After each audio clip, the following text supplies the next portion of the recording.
pakaian perempuan yang transparan, yang serba pendek, itu harganya sangat mahal sekali. Umat Islam akan berlomba-lomba mengumpulkan uang untuk membeli itu supaya bisa meniru gaya orang-orang Yahudi dan Nasrani. Artinya itu seperti prediksi bagi Nabi Muhammad SAW, jika mereka masuk ke lubang piala yang kecil itu, yang sempit itu, umat Islam akan berlomba-lomba mengikuti masuk ke lubang piala tersebut. Padahal Nabi kita sendiri Muhammad SAW sudah menggariskan garis yang lurus, garis yang benar, yang menjembatani dunia ini ke akhirat menuju surganya Allah Subhanahu wa Ta'ala. Semoga dengan adanya peristiwa peringatan seperti ini mengingatkan kita kembali kepada suri tauladan, pemimpin yang sebenarnya dari umat Islam yang harus diikuti, yang harus ditauladani, tidak lain adalah diri baginda Nabi Muhammad sallallahu alaihi wasallam. Kemudian peristiwa kedua yang besar yang berkaitan dengan diri Nabi Muhammad sallallahu alaihi wasallam yang terjadi di bulan Sya'ban adalah peristiwa beralihnya kiblat dari Baitul Maqdis dialihkan ke Ka'bah yang ada di Makkah Mukarramah. Kita tahu di awal-awal Islam kiblat kaum muslimin adalah di Baitul Maqdis di Palestina yang saat itu menjadi kiblatnya orang-orang Yahudi. Terutama ketika baginda Nabi Muhammad sallallahu alaihi wasallam beliau hijrah dari kota Mekah menuju kota Madinah, yang mana di kota Madinah itu terdapat banyak kaum Yahudi dari beberapa kabilah yang mereka beragama Yahudi tinggal di kota Madinah.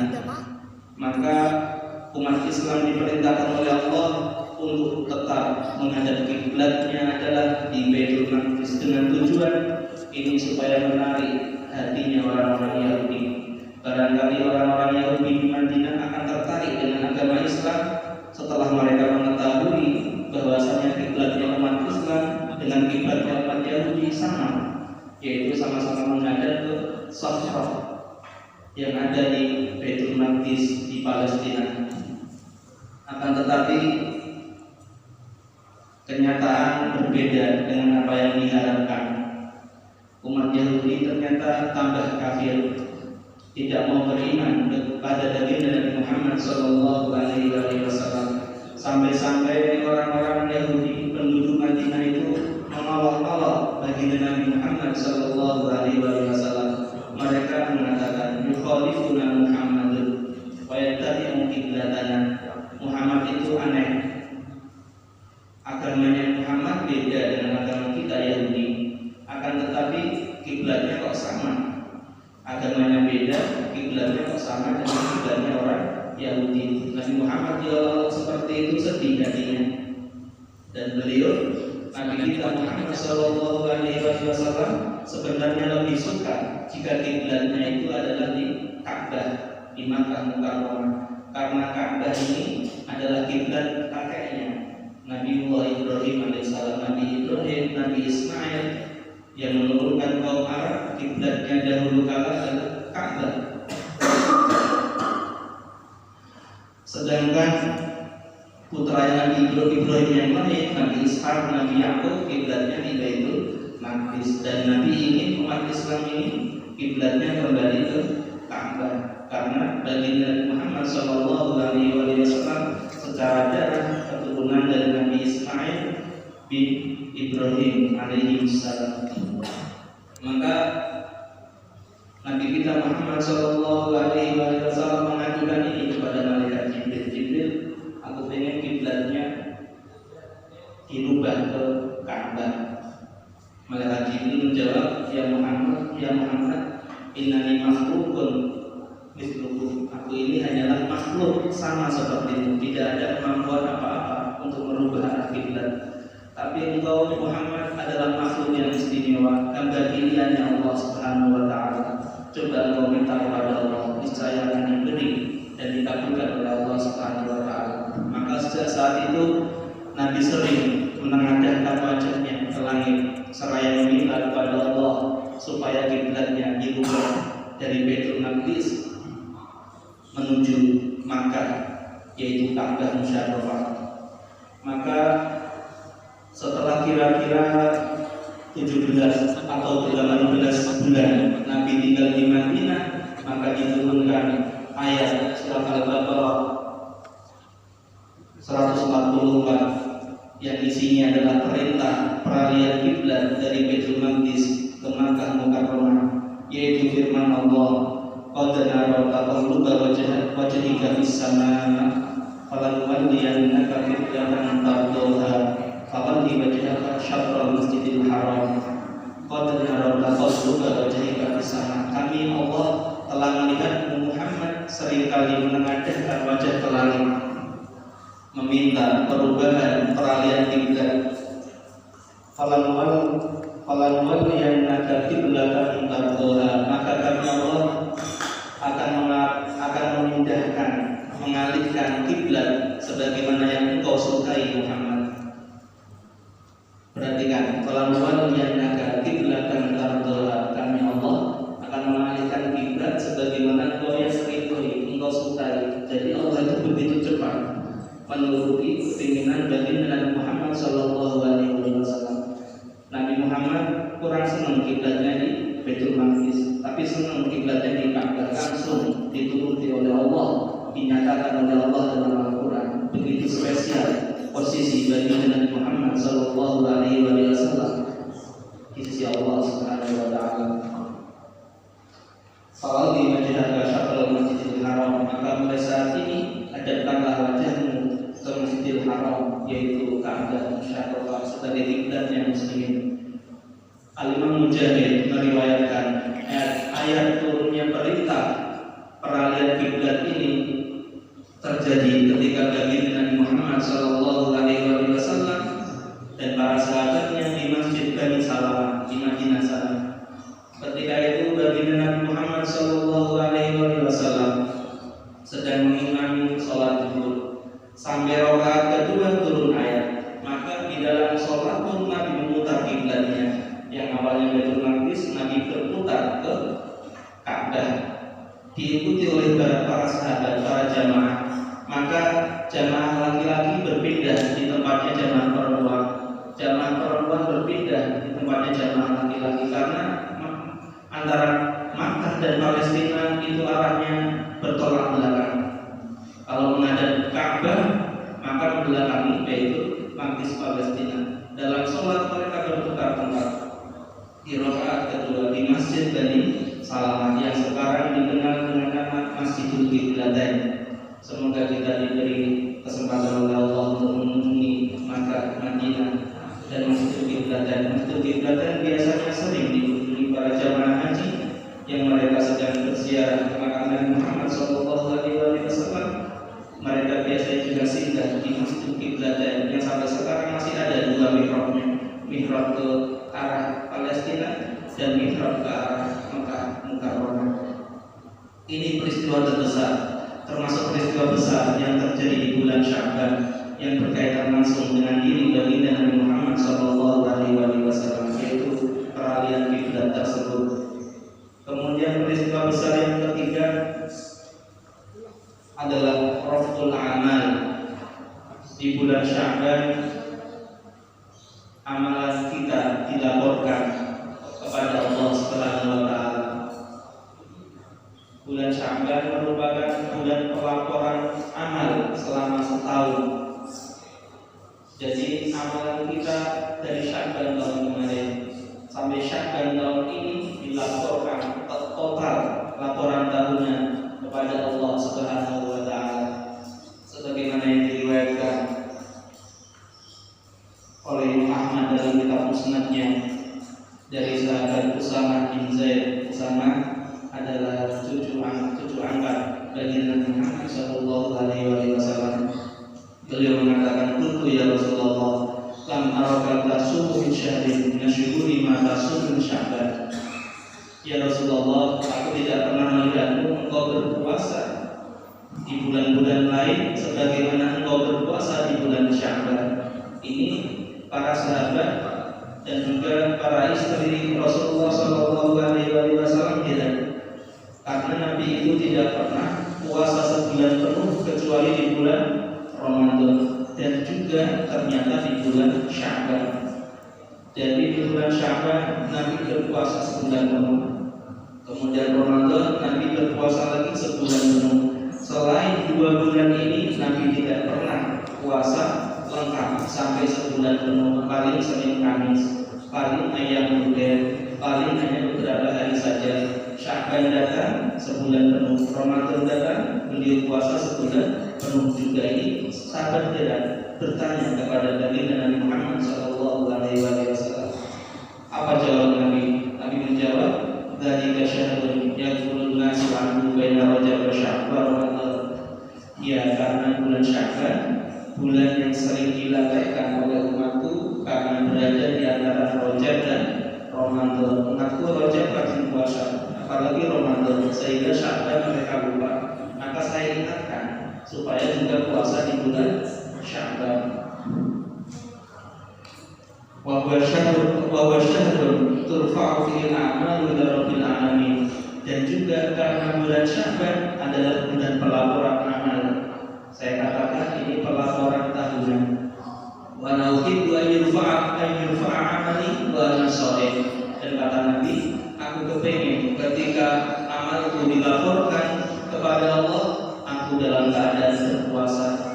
Tujuannya apa? Supaya amalannya selama setahun tersebut semuanya diterima oleh Allah Subhanahu wa Ta'ala, karena yang dilaporkan pada saat itu sedang dalam keadaan berpuasa.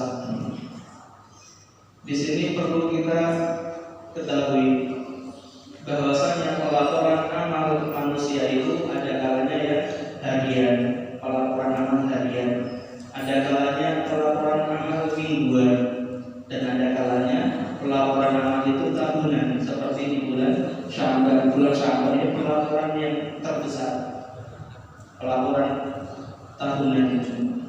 Ada pelaporan amal yang harian adalah di waktu subuh seperti ini dan di waktu setelah salat asar. Dalam sebuah riwayat disabdakan bahwasanya malaikat yang menjaga kita itu ada 2 shift. Malaikat pencatat amal yang senantiasa mengikuti kita itu ada 2 shift. Ada malaikat shift siang, ada malaikat shift malam. Malaikat shift siang turunnya dari langit tadi, dari subuh itu mereka turun dari langit dan mereka kembali lagi ke langit setelah sholat asar. Itu shift siang. Yang shift malam turunnya ke bumi menjaga kita setelah sholat asar, dan mereka kembali ke langit seperti ini setelah sholat subuh. Berarti di kala subuh ini terjadi pergantian shift malaikat, shift siang dan shift malam. Malaikat shift siang turun ke bumi, yang malaikat shift malam kembali ke langit. Dan tadi malaikat shift malam ditanya oleh Allah Subhanahu wa Ta'ala, kaifa taraktum ibadi? Allah bertanya, malaikat shift malam, bagaimana keadaan hambaku ketika engkau tinggal tadi? Malaikat menjawab, taraknahum wa hum yusallun. Kami tinggalkan mereka sedang sholat subuh. Wa atainahum wa hum yusallun. Dan ketika kami datang, itu waktu asar, kami datang mereka sedang sholat asar. Maka dalam sebuah riwayat malaikat mendoakan, faghfir lahum yaumaddin. Maka Allah ampuni mereka nanti lagi di akhirat. Ini pelaporan amal harian 2 kali sehari, setelah subuh dan setelah asar. Oleh karena itu sangat diusahakan sekali kalau subuhnya berjamaah dan kalau asarnya juga berjamaah. Kenapa? Pelaporan amal yang ditanya Allah itu, kaifa taraktum ibadi? Malaikat, aku naik ke langit ini, hambaku lagi ngapain? Itu pertanyaan Allah kepada malaikat pencatat amal. Kalau malaikat menjawab, dia sedang sholat, maka seluruh amalan sehari diterima oleh Allah. Tapi kalau sayangnya ketika malaikat sedang laporan ke langit, ditanya sama Allah, hambaku lagi ngapain tadi? Dijawab, hambaku lagi maksiat. Alhamdulillah. Maka bisa-bisa amalan sehari seluruhnya ditolak oleh Allah Subhanahu wa Ta'ala. Ini pentingnya pamungkas amal. kita perhatikan pamungkas amal. Pamungkas amal kita, habis sholat subuh kita kemana? Habis sholat asar kita kemana? Dua itu yang ditanyakan oleh Allah Subhanahu wa Ta'ala dalam pelaporan harian. Adapun pelaporan amal mingguan terjadi pada setiap hari Senin dan setiap hari Kamis. Seperti dalam sebuah riwayat hadis yang sahih, para sahabat bertanya kenapa baginda Muhammad Sallallahu Alaihi Wasallam rajin puasa Senin dan Kamis. Dalam sebuah riwayat beliau menjawab, "Qurratul a'mal yaumul Isnin wal Khamis wa ana uhibbu an yurfa'a amali wa ana sha'im." Nabi menjawab, amalan umat manusia itu dilaporkan secara mingguan pada hari Senin dan pada hari Kamis. Wa uhibbu an yurfa'a amali wa ana sha'im.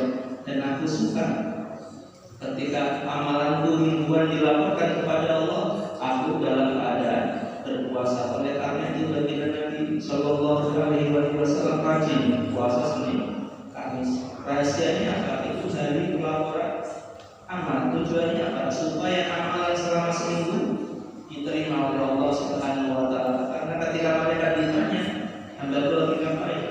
Lagi puasa. Maka itu sebagai wasilah, perantara supaya amalan kita selama seminggu diterima oleh Allah Subhanahu wa Ta'ala, dan dosa-dosa yang kita lakukan selama seminggu diampuni oleh Allah Subhanahu wa Ta'ala dengan puasa kita bisa di Senin dan Kamis. Dan bulan ini bulan luar biasa, setiap harinya dilaporkan amalan tahunan kita, sehingga baginda Muhammad Sallallahu Alaihi Wasallam sampai berpuasa sebulan penuh di bulan Sya'ban. Akan tetapi perlu kita ketahui, puasa bulan Sya'ban setelah pertengahan kedua, yaitu mulai tanggal 15 besok sampai akhir bulan, itu hukum aslinya haram. Puasa bulan Sya'ban pertengahan kedua dari tanggal 15 sampai akhir bulan Sya'ban hukum aslinya adalah haram dan tidak sah, kecuali dalam tiga kondisi. Yang pertama, ketika bersambung dengan hari sebelumnya. Misalnya hari ini tanggal 14 kita berpuasa, maka besok tanggal 15-nya kita boleh berpuasa. Tanggal 15 kita berpuasa, maka besoknya tanggal 16 Sya'ban kita boleh berpuasa. Tanggal 16 kita berpuasa, maka besoknya tanggal 17 kita boleh berpuasa. Kalau misalnya sudah berhenti tanggal 18 kita berhenti tidak berpuasa, maka hari-hari setelahnya sampai akhir bulan haram dan tidak sah hukumnya berpuasa. Itu kondisi pertama. Disunahkan puasa Sya'ban di pertengahan kedua dengan syarat bersambung dengan hari-hari sebelumnya. Kondisi kedua, diperbolehkan puasa Sya'ban pertengahan kedua sampai akhir bulan dengan catatan itu puasa wajib. Puasa wajib itu bisa berarti qada Ramadan, bisa berarti itu puasa kafarah, bisa berarti itu puasa nadar. Kalau punya hutang puasa wajib maka boleh dibayarkan meskipun di pertengahan kedua bulan Sya'ban.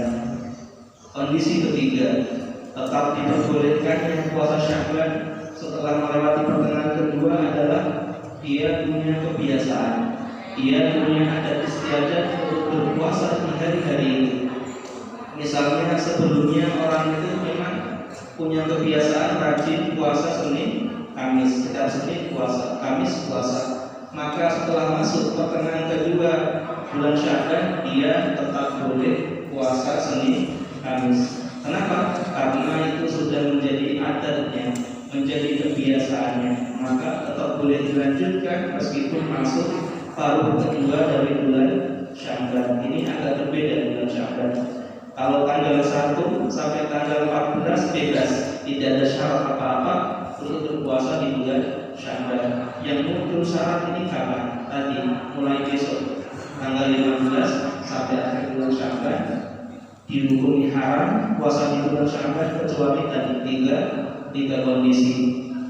Saya ulangi, kondisi pertama ketika bersambung dengan hari sebelumnya. Kondisi kedua ketika ada puasa wajib seperti qada Ramadan. Kondisi ketiga, ketika dia sudah punya kebiasaan untuk berpuasa di hari-hari tertentu, maka tetap dilanjutkan kebiasaannya itu. Itu peristiwa yang ketiga. Peristiwa yang keempat, peristiwa besar yang terjadi di bulan Sya'ban adalah takdirul a'mal. Di bulan Sya'ban, terutama nanti malam nisfu Sya'ban adalah malam penentuan takdir manusia selama 1 tahun, terutama takdir yang berkaitan tentang rezeki dan takdir yang berkaitan tentang usia, ajal manusia.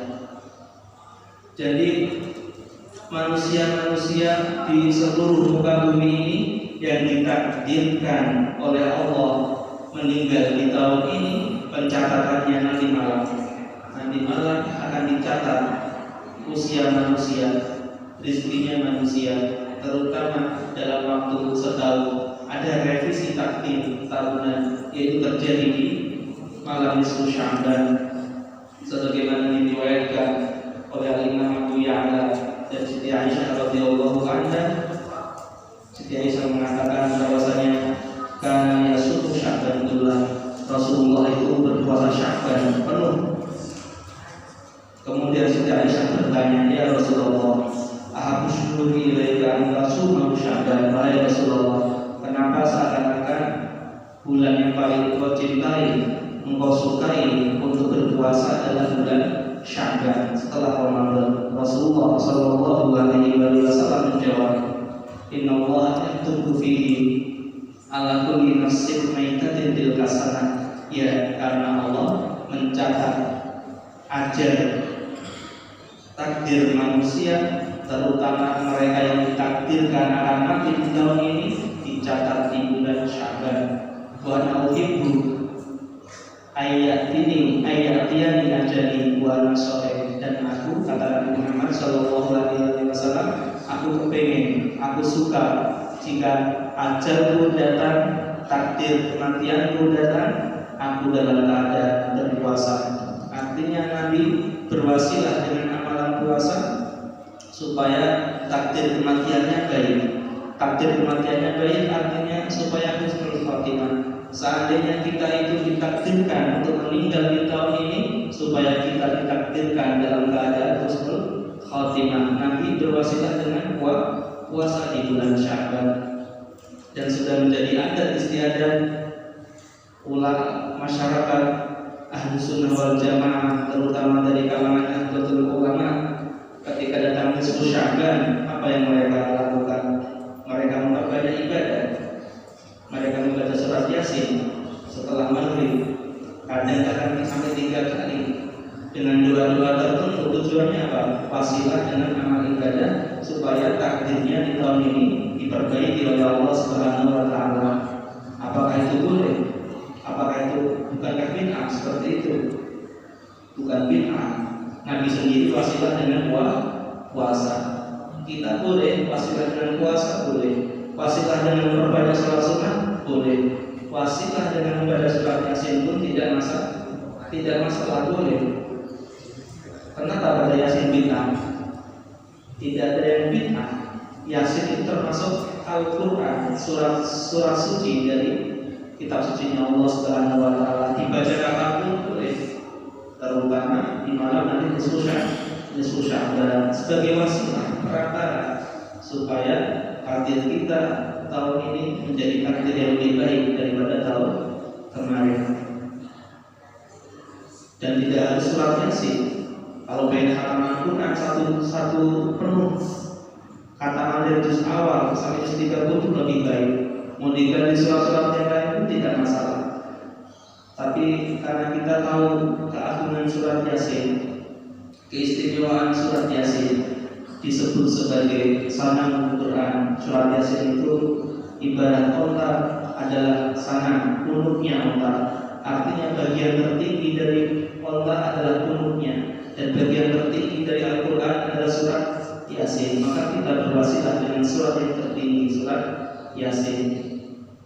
Dan ini bukanlah sebuah larangan, bukanlah sebuah bid'ah, Kita diperintahkan untuk memperbanyak bacaan Al-Quran kapanpun, dimanapun, surat apapun. Dan ketika kita membaca surat Yasin 3 kali, maka tidak ada larangannya. Itu karena dianjurkan memperbanyak Al-Quran, terutama di malam-malam nisfu Sya'ban.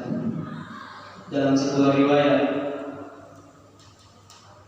disebutkan bahwasanya dari Sayyidina Mu'adz bin Jabal, Rasulullah Shallallahu Alaihi Wasallam bersabda, "Man ahya layali al-khamsa wajabat lahu jannah." Barang siapa menghidupkan 5 malam dengan beribadah, maka wajib baginya surga. Menghidupkan 5 malam dengan ibadah, wajib baginya surga. Lailatul Tarwiyah yang pertama menghidupkan malam Tarwiyah. Malam Tarwiyah adalah malam tanggal 8 bulan Dzulhijjah. Wa Lailatul Arafah, dan menghidupkan malam Arafah, yaitu malam tanggal 9 Dzulhijjah. Wa Lailatul Nahri, dan malam Nahr.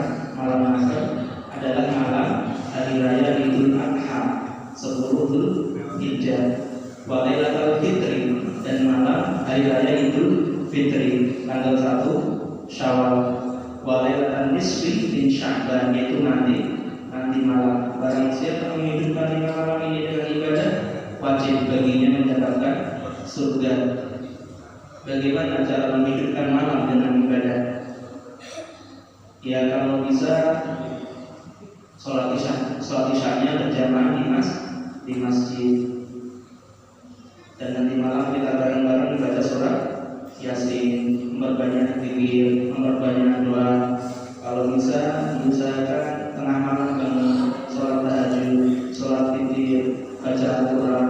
Subuh kita kembali ke masjid, berjamaah subuh di masjid. Itu sudah dianggap sebagai menghidupkan malam.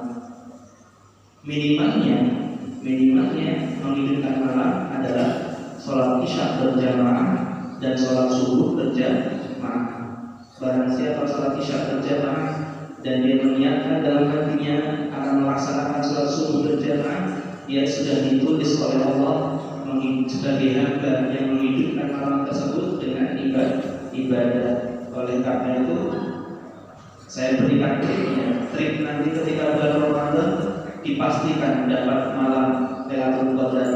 Apa triknya? Secara pasti, yakin tanpa keraguan, bulan Ramadan dapat malam Lailatul Qadar, yaitu selama sebulan penuh bulan Ramadan, sholat isyanya berjamaah dan sholat subuhnya berjamaah. Dipastikan dia mendapatkan malam Lailatul Qadar. Meskipun ketika Lailatul Qadar turun dia sedang tertidur pulas di kasurnya, tetap ditulis oleh Allah sebagai hamba yang menghidupkan malam Lailatul Qadar dengan ibadah.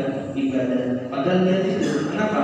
Ya, karena dia sholat isyanya berjamaah disambung tarawih apalagi, dan dia sudah meniatkan untuk bangun ketika subuh, sholat subuh berjamaah. Pasti dia mendapatkan malam Lailatul Qadar meskipun dalam keadaan tertidur pulas ketika Lailatul Qadar turun. Karena apa? Ada hadisnya, ada riwayatnya tadi. Barang siapa sholat isyanya berjamaah dan dia berniat sungguh-sungguh subuhnya akan berjamaah lagi, dicatat oleh Allah sebagai hamba yang menghidupkan malam tersebut dengan ibadah meskipun dia tertidur pulas semalam subuh. Kemudian dalam riwayat yang lain tentang keistimewaan malam nisfu Sya'ban,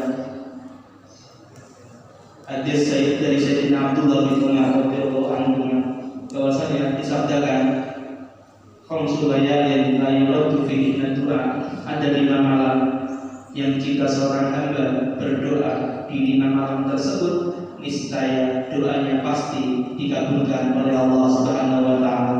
Yang pertama, awwalul lailatin min Rajab, malam pertama dari bulan Rajab. Oleh karena itu bulan Rajab itu yang istimewa adalah 10 hari pertama karena dari tanggal 1 Rajab. Wa lailatul nisfi, Lailatul Jumat, malam Jumat, Kamis malam Jumat, malam dikabulkannya doa. Wa lailatul nisfi min Sya'ban, dan malam nisfu Sya'ban tidak lain adalah nanti malam. Nanti malam adalah malam yang kabulkannya doa. Kita berbanyak doa, apalagi ditambah dengan bantuan surat Yasin, kemudian baca doa bersama-sama, semoga diterima dan dikabulkan oleh Allah Subhanahu wa taala. Perbanyak panjatkan doa urusan akhirat, doa urusan dunia. Yang banyak hutang, yang punya banyak masalah, yang lagi sakit, rapatkan, tumpahkan semuanya di malam kepada Allah Subhanahu wa taala. Malam yang tidak ditolak doa adalah termasuknya nanti malam nisfu Sya'ban. Wa lailatul qadar, dan malam lailatul qadar. Wa lailatul idain, dan dua malam hari raya, yaitu malam Idul Fitri dan malam Idul Adha. Dan yang terakhir, peristiwa besar yang terjadi di bulan Sya'ban yang saya sampaikan, karena sudah isyraq tadi, tilawah isyraq selesai. Yang terakhir yang saya sampaikan, peristiwa besar yang terjadi di bulan Sya'ban yang berkaitan dengan diri baginda Nabi Muhammad Sallallahu Alaihi Wasallam adalah turunnya ayat sholawat, yaitu surat yang berbunyi A'udzubillahi minasyaitonirrajim, Innallaha wa malaikatahu yusholluna 'alan nabi ya ayyuhalladzina amanu shollu 'alaihi wa sallimu taslima. Innallaha, sesungguhnya Allah, wa malaikatahu, dan malaikatnya Allah, yusholluna, bersolawat, 'alan nabi, kepada baginda Nabi. Allah itu biasanya kalau memerintahkan apa saja, Allah tidak melakukannya. Allah memerintahkan sholat, Allah tidak sholat. Allah memerintahkan zakat, Allah tidak zakat, kecuali satu perintah. Allah memerintahkan umat ini untuk memperbanyak sholawat, dan Allah sendiri bersolawat kepada baginda Nabi Muhammad Sallallahu Alaihi Wasallam. Bukan hanya Allah, wa malaikatahu, seluruh malaikatnya Allah rajin bersolawat kepada baginda Nabi Muhammad Sallallahu Alaihi Wasallam. Baru Allah memerintahkan, ya ayyuhalladzina amanu shollu 'alaihi wa sallimu taslima. Wahai orang-orang beriman, perbanyaklah sholawat salam kepada baginda Nabi Muhammad Sallallahu Alaihi Wasallam. Ayat ini turun kapan? Turun di tahun kedua setelah hijrah Nabi Muhammad Sallallahu Alaihi Wasallam dari Makkah ke kota Madinah, juga di bulan Sya'ban. Oleh karena itu bulan Sya'ban dikenal dengan bulan sholawat. Bulan ini kita perbanyak sholawat karena ayat perintah bersolawat diturunkan di bulan Sya'ban. Diriwayatkan suatu ketika baginda Nabi Muhammad Sallallahu Alaihi Wasallam datang ke hadapan para sahabatnya dengan wajah yang berseri-seri, dengan wajah yang begitu bahagia. Para sahabat bertanya, kenapa? Ada apa dengan Nabi? Nabi menjawab, innahu jari Jibril faqala inna rabbaka yaqul. Nabi menceritakan, baru saja Jibril turun kepadaku, dan Jibril menyampaikan kepadaku bahwasanya Allah berfirman untukku, amma yurdika ya Muhammad alaihi alaika ahadun min ummatika illa shallaitu alaihi asyara. Allah berfirman melalui malaikat Jibril, wahai Muhammad, apakah engkau tidak senang tidak satu pun dari umatmu yang membaca sholawat sekali saja untukmu illa shallaitu alaihi asyara, kecuali aku Allah akan membalas bersolawat kepadanya 10 kali. Allah bersolawat kepada kita artinya adalah Allah menurunkan rahmatnya, Allah merahmati kita. Artinya kita sholawat sekali saja kita akan dirahmati Allah 10 kali. Bamasalama ahadun umatika marrotan illa salamtu alaihi asyara, dan tidak seorang pun dari umatmu yang membaca salam kepada Muhammad sekali saja, kecuali aku Allah akan memberi 10 keselamatan baginya. Satu sholawat dibalas oleh Allah dengan 10 rahmat dan 10 keselamatan dari Allah. Satu sholawat saja, sallallahu alaihi Muhammad, seperti itu, atau Allahumma sholli ala Muhammad, sekali itu saja dibalas Allah 10 rahmat dan 10 keselamatan. Hadirin Bapak Ibu, kita bayangkan seandainya kita itu mampu mendapatkan satu rahmatnya Allah saja, kita bawa mati satu rahmatnya Allah itu, apakah kira-kira setelah kita mendapatkan satu rahmatnya Allah kita dimasukkan ke neraka? Apakah neraka berani membentuk wujud seorang hamba yang sudah mendapatkan satu rahmatnya Allah dan satu keselamatan dari Allah? Tidak. Apabila kita mati membawa satu rahmatnya saja, rahmatnya Allah saja, apa kira-kira kita akan kepanasan di pada mahsyar karena matahari sungguh di atas bulu-bulu kita? Apa kita akan sulit menjawab pertanyaan-pertanyaan dari Allah ketika di hari pengadilan? Apa kita akan sulit menjawab pertanyaan-pertanyaan malaikat mungkar dan nakir di alam barzah, di alam kubur, jika kita membawa satu rahmatnya Allah dan satu keselamatan dari Allah? Tidak, akan mudah semuanya. Bayangkan, ini bonus bagi Muhammad SAW disabdakan dalam hadis yang sahih, bersolawat sekali saja akan mendapatkan 10 rahmatnya Allah dan 10 keselamatan dari Allah Subhanahu wa Ta'ala. Pegang itu, kita bawa mati, maka jaminan akan selamat di akhirat kelak. Bahkan di riwayat yang lain ditambahkan 1 kali sholawat akan mendapatkan 1 rahmat, 10 rahmat dari Allah. Yang kedua, derajatnya akan ditinggikan 10 kali lipat. Yang ketiga, 10 dosanya akan dihapus oleh Allah. Dan yang keempat, akan ditulis 10 pahala kebaikan. 1 sholawat mendapatkan banyak pahala yang seperti itu. Dan perlu kita ketahui, satu-satunya amalan yang langsung sampai kepada Allah, artinya tanpa pemeriksaan, adalah amalan sholawat. Sedangkan amalan-amalan yang lain pemeriksaan tetap baik. Misalnya kita sedekah, kita punya amalan sedekah. Amalan tersebut dibawa malaikat ke langit ke-1. Ke langit ke-1 pemeriksaannya tetap diperiksa. Ini niatnya karena apa sedekahnya? Oh, ternyata niatnya pamer, niatnya riya, maka dikembalikan ke bumi amalan sedekahnya. Bilang ke-1 lolos, masuk langit ke-2 diperiksa lagi. Ini sedekahnya pakai harta yang halal apa pakai harta yang haram? Oh, ternyata sedekahnya ada haramnya, ditolak, dikembalikan lagi ke bumi. Naik langit ke-3 sama, pemeriksaannya tetap sampai langit ke-7. Kecuali hanya sholawat. Kita bersolawat, Allahumma sholli ala sayyidina Muhammad wa ala ali sayyidina Muhammad, langsung tembus kepada Allah Subhanahu wa Ta'ala. Malaikat di langit ke-1 minggir, malaikat di langit ke-2 minggir, malaikat di langit ke-3 minggir, sampai ke-7 sampai disampaikan kepada Allah Subhanahu wa Ta'ala. Tidak ada pemeriksaan. Artinya amalan yang sudah pasti diterima oleh Allah adalah amalan sholawat tanpa pemeriksaan yang ketat. Oleh karena itu, orang-orang tua kita mengajarkan kalau kita punya hajat, pengen doa, pengen apapun, awali dengan sholawat. Kita mau berdoa kepada Allah, awali dengan sholawat. Kemudian bungkus di akhirnya juga dengan sholawat. Diawali sholawat, diakhiri sholawat. Doanya terbungkus dengan sholawat, tidak diperiksa mereka, langsung dihantarkan kepada Allah Subhanahu wa Ta'ala. Siapa yang berani memeriksa sholawat di Nabi Muhammad sallallahu alaihi wasallam.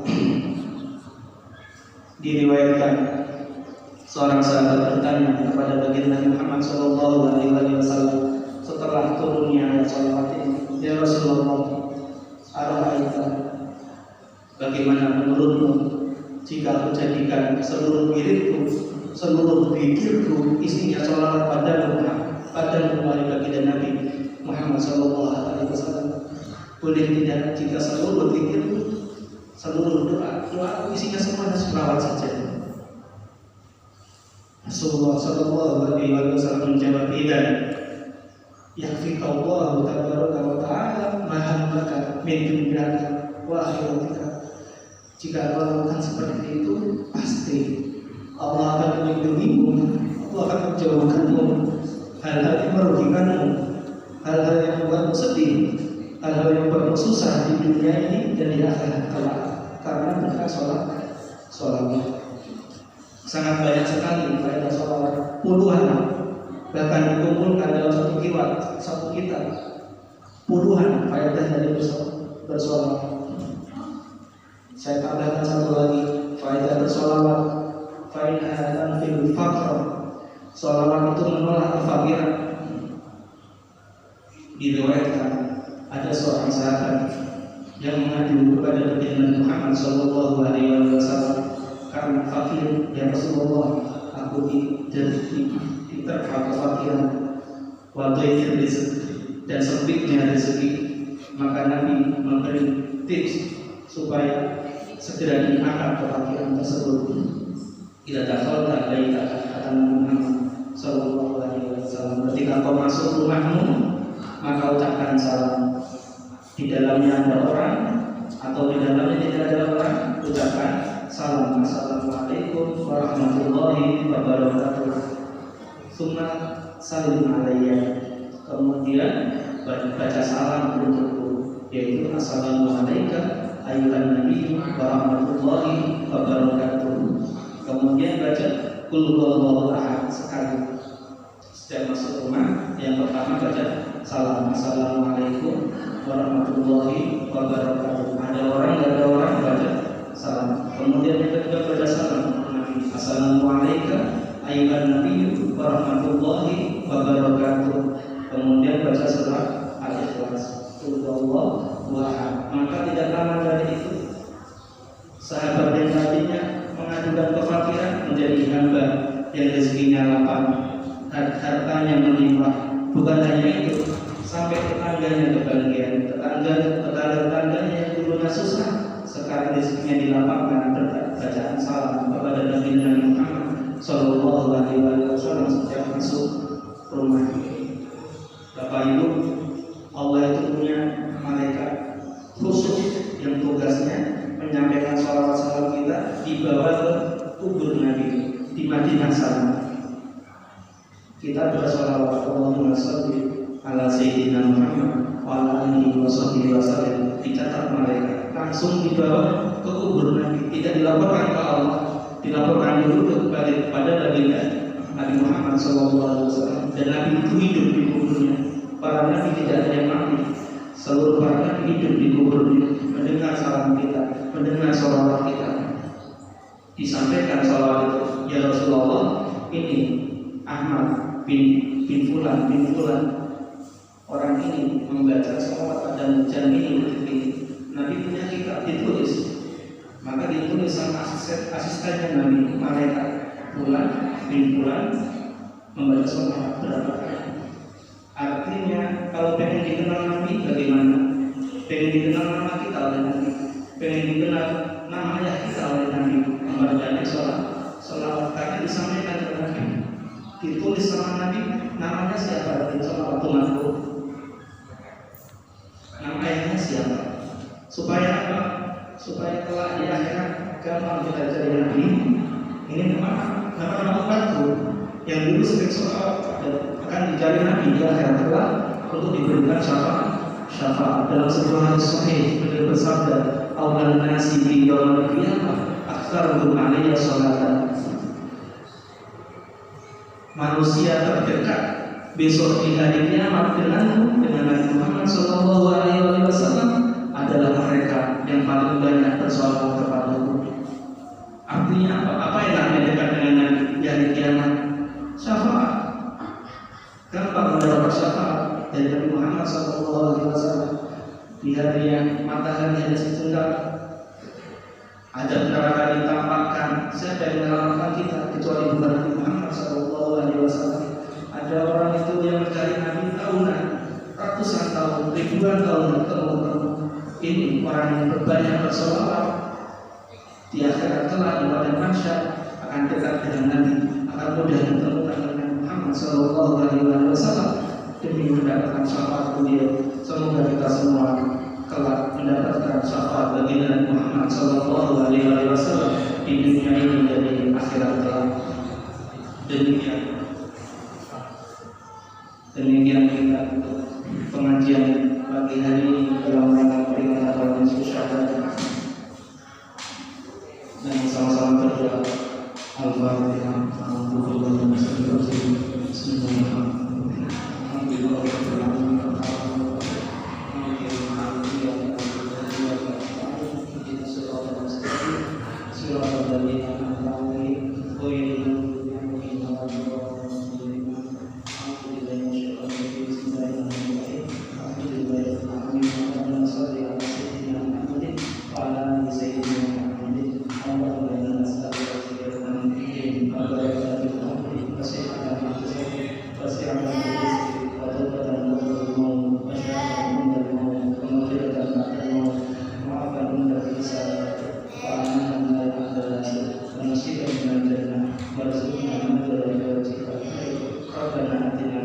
hasanah wa fil akhirati hasanah wa qina adzabannar. Ya Allah, berkah salat subuh berjamaah di masjid ini, berkah majelis taklim di masjid ini, ampunilah dosa-dosa kami, ampunilah dosa-dosa kedua orang tua kami.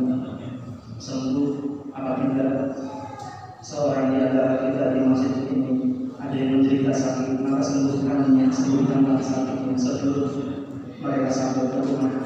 Apabila salah seorang dari kita di masjid ini terlilit banyak masalah, terlilit hutang, maka ya Allah, tuntaskan masalah tersebut dengan segera. Ya Allah, dengan barokah sosial dan tetapkanlah takdir kami dengan lebih baik untuk tahun ke depannya. Wassallallahu ala sayyidina Muhammadin wa alihi wa sahbihi wasallam. Alhamdulillahi rabbil alamin. Wassalamualaikum warahmatullahi wabarakatuh. Terima kasih atas